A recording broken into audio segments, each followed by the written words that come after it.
Hello everyone, Russ of Aquarimax here. Time for an unboxing. This was from a seller on Arachno Boards. I have never purchased anything from this seller before, but I am excited about what I'm going to open here. I found it at a good price.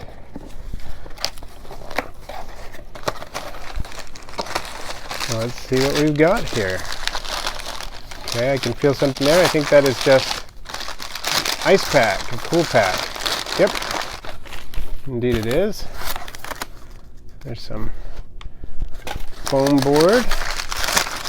Keep things rigid, I like that, and it helps protect things from being crushed. I imagine is the purpose there. And I got two different species. Ooh, and it looks like I got a freebie too. Wow, that's cool. Maybe even more than one freebie. Let's take a look at what we got here. Oh, that is awesome.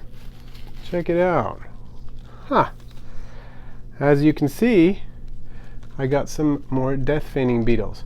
I really loved the one that I had and decided it was time to get a few more because they can be kept communally quite easily and in fairly high densities.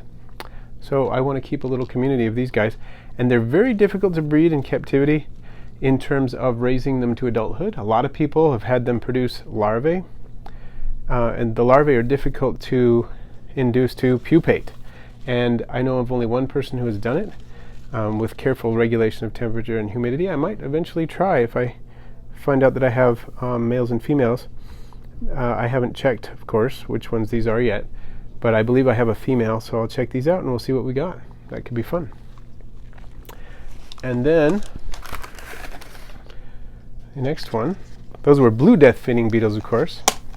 These are known as black death feigning beetles. They're closely related, but as you see, their coloration is quite a bit different.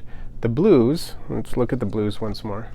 The blues have a natural sunblock on the outside of their exoskeleton that is created by a waxy secretion that is exuded from pores on their body. And right now these don't look as blue because they were in higher humidity for the trip, and in a few days they will become bluer as the humidity decreases.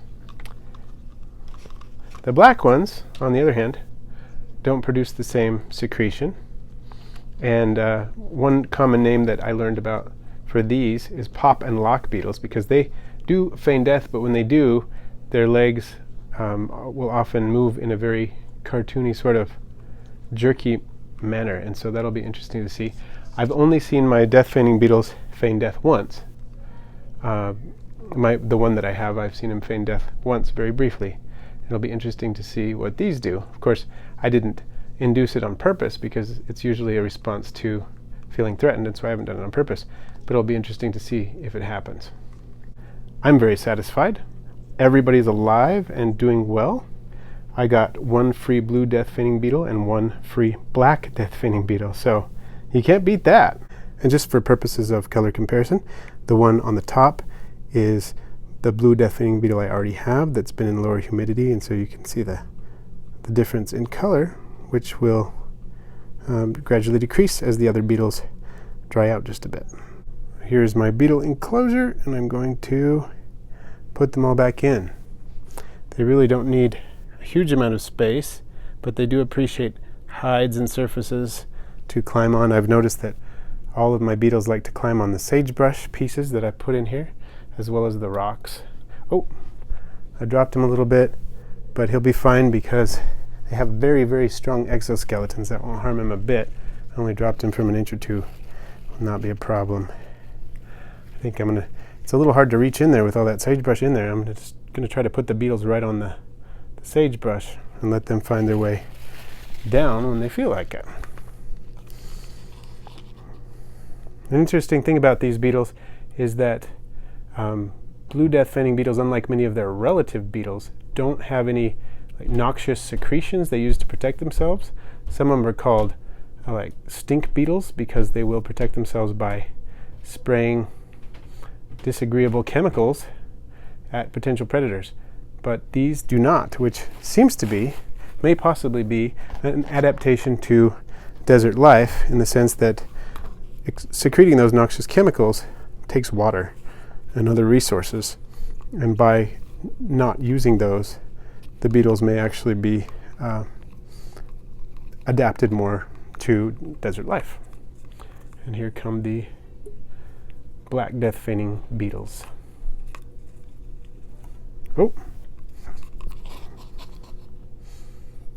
there they go. Thanks for watching today. I release videos every Friday, all on aquarium and vivarium pets of various sorts. Please rate, comment, and if you haven't already, subscribe. And then click the bell icon so you don't miss any of my new videos.